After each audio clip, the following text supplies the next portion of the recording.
It is the 107th meeting of Bedlam, Oklahoma and Oklahoma State. And for the first time in 3 years, the game will take place in Norman. And unlike last year's game, this year's game is back where it belongs, Thanksgiving weekend. Sooners come in as a 1 TD favorite. The game will be played 2:30 on ESPN. The Sooners, of course, have dominated this rivalry. As you probably know, they've won at least 80% of the games. But, of course, when it comes to human nature, we always think about the latest. We think about Bedlam Game 106. In other words, last year's game in which Oklahoma State just pummeled the Sooners and, in essence, won their first ever Big 12 championship. So you could say for the Sooners, they want payback big time.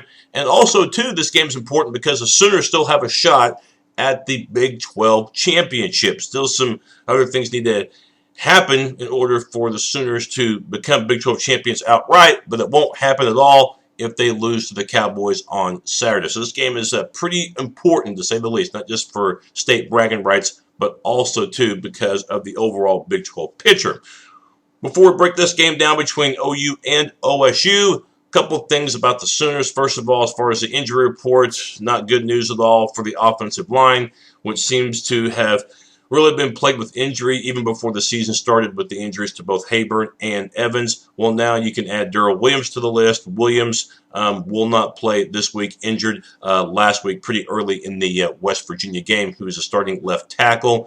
So the Sooners, they're doing everything they can on the offensive line, and it just seems like they can't get a break at all. And I would imagine, as far as recruiting, now more than ever during the offseason, the emphasis is going to be on offensive and defensive linemen. That really seems to be the area that the Sooners need the biggest amount of attention paid toward. Skilled players, no problem in terms of recruiting. Offensive, defensive linemen, it's really starting to show that they need depth in this area. You look at the best teams in the country, that's where they have an edge up on Oklahoma, and that is with linemen. Now, briefly talking about the BCS for the Sooners in terms of getting a major bowl bid because of the upsets that occurred last week, the major upsets, getting a 10-2 record for Oklahoma. In other words, if they went out beating OSU and TCU the following 2 weeks, a 10-2 record may not be a guarantee to get a BCS bid. So the things that Oklahoma has to hope for, besides winning out, of course, is ACC. You need to hope that Clemson loses this week to South Carolina. If that were to happen, the ACC is only going to get one BCS bid. That would be to their conference champion, in all likelihood Florida State. That would free up a spot right there. Otherwise, you're going to have to look toward the Pac-12, and you're going to have to hope that Stanford loses this week to UCLA. If that were to happen, Stanford would have 3 losses, and Oregon would more than likely play in the Pac-12 championship game, more than likely win the Pac-12, and the Pac-12 would not get that at-large bid. Otherwise, if both the ACC and Pac-12 get at-large bids, SEC, of course, is guaranteed to get an at-large bid because of their strength, and Notre Dame, of course, is going to get an at-large. And if all those things happen, then you would then need to hope for something that's going to make your, make the, the hairs on your back stand up, and that is you're going to have to hope that Texas beats Kansas State, because the only other way to get a BCS bid at that point is to get it the automatic way, and that is win the Big 12 outright. OU, K-State, of course, right now both have 1 loss in the conference standings. K-State does not play this week, so what you'd have to hope for is a K-State loss, which would mean Oklahoma would win the Big 12 championship outright. Remember, the tiebreak does not favor OU because K-State beat the Sooners head-to-head. So when I say, you're going to have to do something you don't want to do, you might have to hope for Texas to beat Kansas State. So in terms of getting a BCS bid, let's definitely not hope for that, but it looks like you're going to have to root for Texas anyway to beat Kansas State for the Big 12 championship. Okay, so that's just the way it goes. You have to rely on other people to do your work for you, but of course we'll talk a little more about that next week. Of course, Landry Jones last week against West Virginia, outstanding, and he had to be because the defense was so pathetic. For Jones, best game of his career. You look at the stats, over 550 yards passing. He was so efficient, over 80% completion. big time on third down, and of course the game-winning touchdown in the final seconds to break the hearts of the Mountaineers. But for Landry Jones, we're talking about the best game he's played in his career. That was West Virginia last week. Of course, the worst game he played in his career, and he hasn't had too many bad games, but the worst game of his career was last year against Oklahoma State. Not a good game really for anybody last year for the Sooners against the Cowboys, but especially for Landry Jones. You might remember he had those two fumbles. Both of them were unforced. One led to an instant touchdown, and the other one led to a short touchdown. Just an awful night for Landry Jones. So you know he's been thinking about Oklahoma State for nearly an entire year.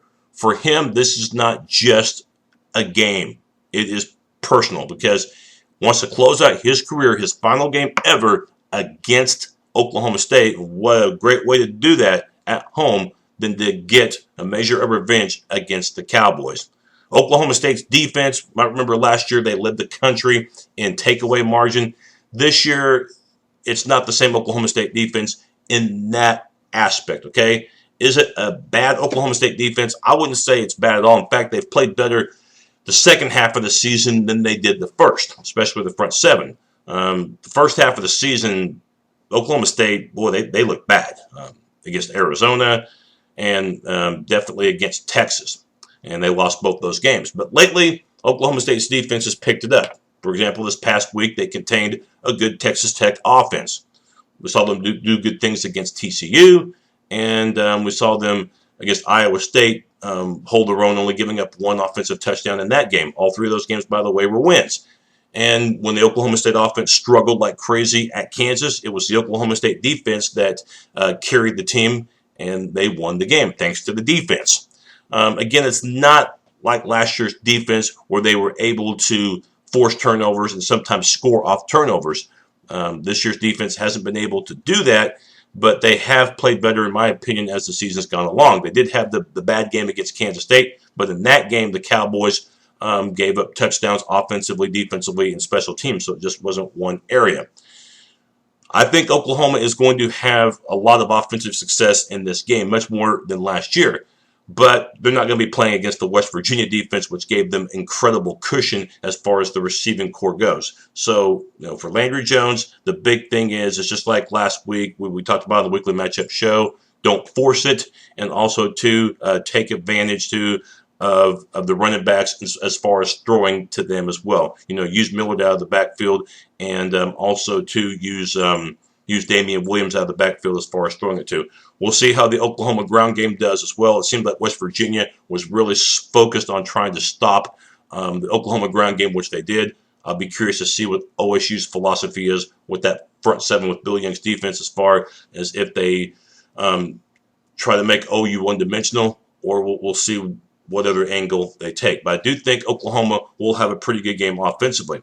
But, of course, the big focus is going to be on the OU defense because statistically, worst game they've ever played in the more than 100 years that Oklahoma has played football, giving up nearly 800 yards of total offense, including giving up over 300 yards rushing to one player, Tavon Austin. Of course, the most disappointing part of that game was the fact that most of those yards that Austin got, I think all but 20 of those yards, Austin was not even touched. He wasn't exactly breaking through tackles. It's that Oklahoma didn't even lay a finger on him. So all focus will be for the Sooners on the front four.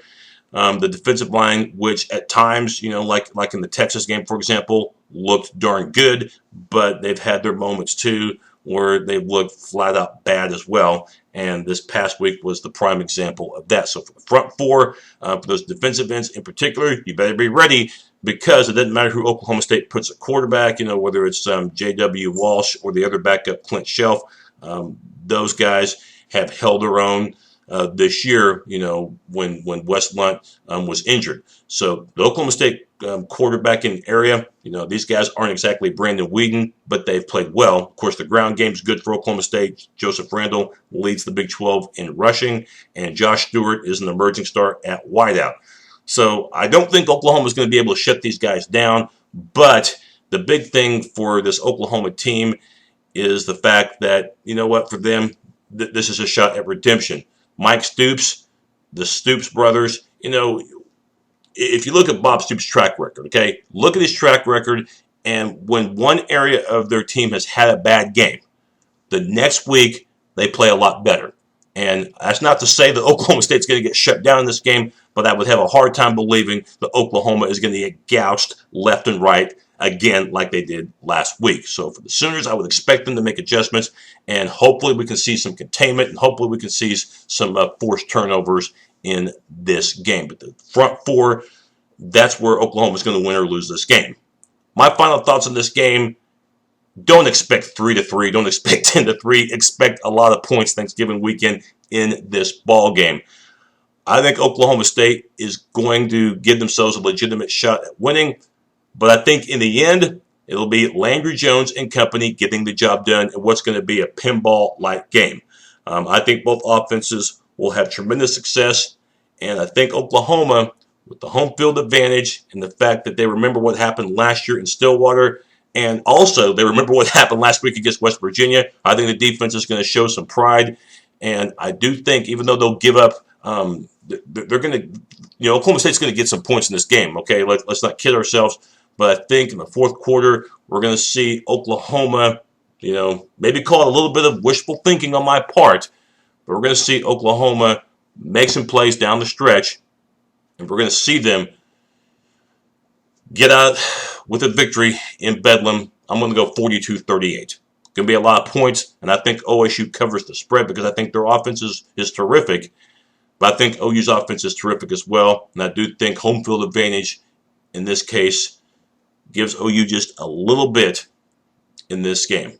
42-38, I've got Oklahoma winning and remaining on track toward getting that BCS bid, whether it's at large or whether it's outright. Of course, we have to see what happens next week as well. Just a reminder, Wednesday I'll have my picks, me against the coin. We're doing it a day early because of Thanksgiving obligations. My post-game show, by the way, is going to be on Sunday. It'll be on Sunday afternoon, so I'll have it a day after the Bedlam game. Boomer Sooner, and happy Thanksgiving.